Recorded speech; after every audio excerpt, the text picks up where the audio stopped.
Greetings everyone, welcome to my YouTube channel. My goal with this channel is to help preserve the many beautiful networks of life on Earth. My name is Andrea and I'm a somatic psychotherapist, a California naturalist, and ecotherapist. Today's video is a brief update about the urban biodiversity oasis that I'm stewarding in my yard around my house. Please do watch until the end of the video for a very simple, easy, and free tip that I think you can do today to start really helping birds. I invented the term urban biodiversity oasis to mean a little patch of land in the city which deliberately supports the local wildlife.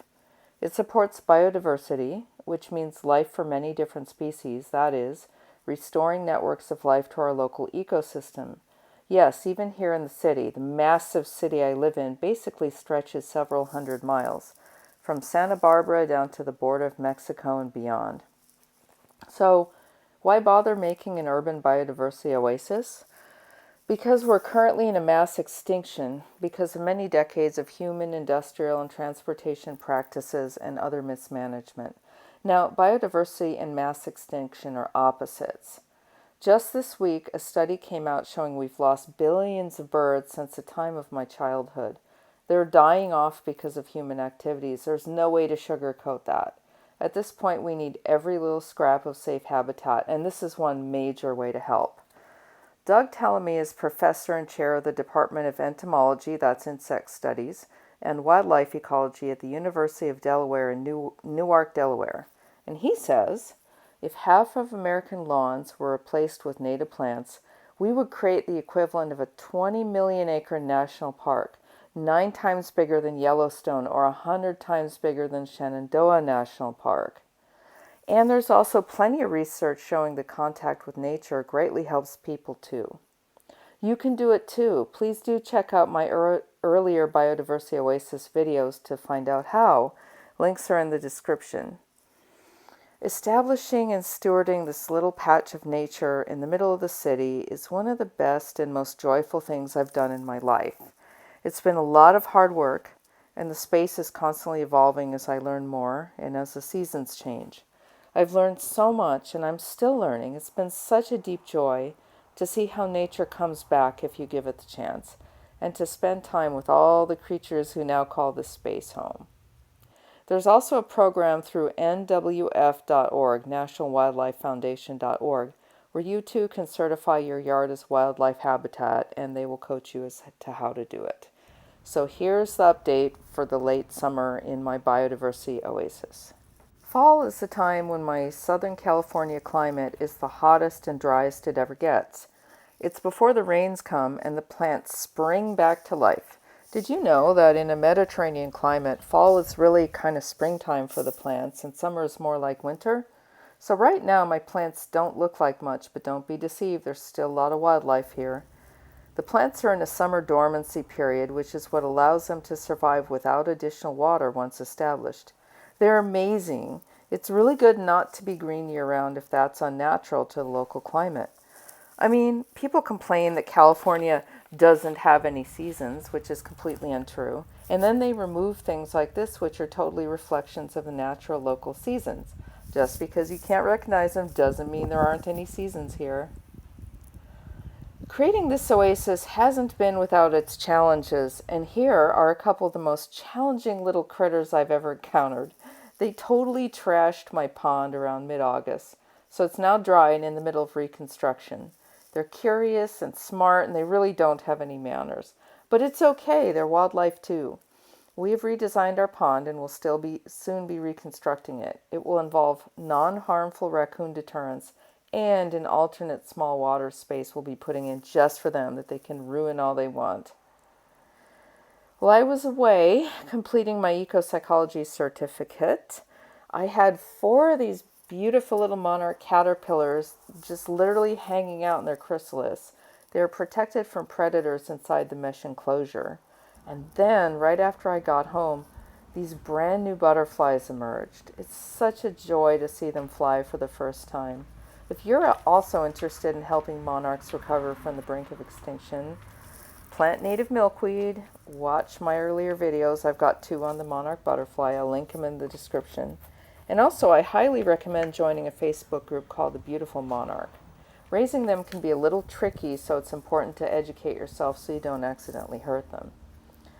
And super cool, I recently received my official Monarch way station certification. Hooray! This amazing program is a testament to the many people out there who do care.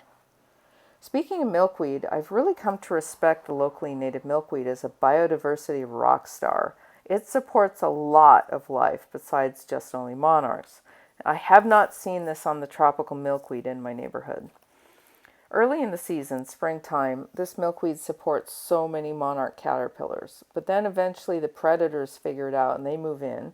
So at that point I start moving the eggs into the insect-proof mesh enclosure before they're either eaten or parasitized. The aphids come and that draws in all sorts of little flies, and things come to eat the aphids and the flies like the little tiny jumping spiders and the ladybugs. Just today I saw so many Asian lady beetles coming out of their pupa stage. Due to the lighting, it was very difficult to capture with my camera, but here they are. If you want ladybugs, plant native milkweed and then leave it alone. Don't mess with it. And don't forget, many birds depend on this insect diversity. The native milkweed dies back in the late fall or winter, at least here in California. Don't worry when you see this. This naturally slows the spread of illnesses such as OE, which has killed so many monarchs. The roots are just doing fine underground and they resprout themselves in the winter or early spring. I also found graybird grasshoppers in my tomatoes. They just hung out there together all day.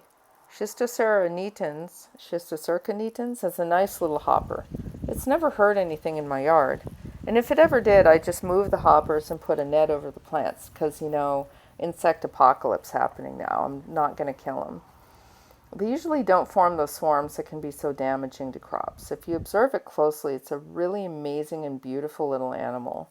There are lots of them around here, and birds love that too. I also have regular encounters with my favorite little resident, Phidippus audax, a bold jumping spider. I see young ones here around the yard all the time. Before I went out of town, I cut down the giant sunflowers I planted for food. I was in a hurry and I really didn't bring the cut heads into the house, the sunflower heads. So when I got back, I noticed that one of the sunflower heads had been pretty well plundered. So I cleaned up the mess, but I left it here in this cardboard box just to see what would happen. Today I was just sitting there and look who came along. It looked like she might have been feeding babies, and she hung out and she gorged herself here on the seeds for maybe 40 minutes. And this is what I mean by sharing. I wasn't that attached to these sunflowers anyway. For her, this makes all the difference. When I do really want to keep something I'm growing, I just put netting around it and it generally survives. Another thing I share is I always keep some older kale plants for the cabbage white butterflies, and I planted organic fennel and dill for the anise swallowtails. None have laid eggs yet, but I've seen them swooping around. I also compost all my food scraps and some of my neighbors, and the finished compost goes into the garden soil. It's important to not throw away food scraps. Our soil cycles need these organic materials. California native plants don't like amended soil, but food crops do. All right, so here's the tip for helping birds, which, as we know, this week have been announced as being in a major extinction event. It's super easy, free, and makes a huge difference for the bird. I recently attended a nature walk led by a master 40 years naturalist. She told me the following: climate change and human intervention is reducing the number of snails, which means things that eat them don't have access to the calcium they need. All egg layers, including birds, need calcium or they can't lay their eggs. Some insects lay eggs too, and they need calcium, and they're good for the ecosystem and for the birds. So she recommends to save and grind up eggshells and place them in your pesticide-free garden. Just crumble them up on the ground. Insects which birds eat, and birds need calcium. Stop throwing it away and offer it back into Earth's living cycles. Thank you so much for watching. I'll post more updates as my little oasis moves into rainy season and the plants begin regenerating. Till then, take care.